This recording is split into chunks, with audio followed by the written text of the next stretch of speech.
asinze umwanzi bitangaje, yanesheje ubutware bw'umwijima, azabana n'abera iteka ryose.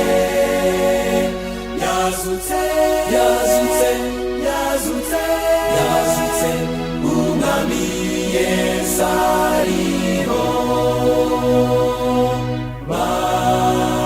Barindiye ubusa Yesu ukiza, bakize igituro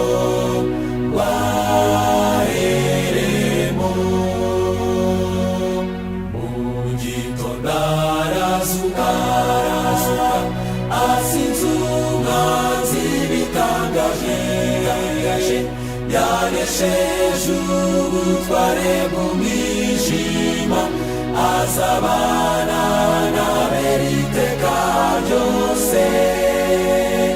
Yazutse, yazutse, yazutse, yazutse, umwami Yesu ariho. Umukiza Yesu niyaheranwe n'ingoyi z'urupfu, yarazutse. Mu gitondo arazuka, asinze umwanzi bitangaje, yanesheje ubutware bw'umwijima, azabana n'abera iteka ryose. Yazutse, yazutse, yazutse, yazutse, umwami Yesu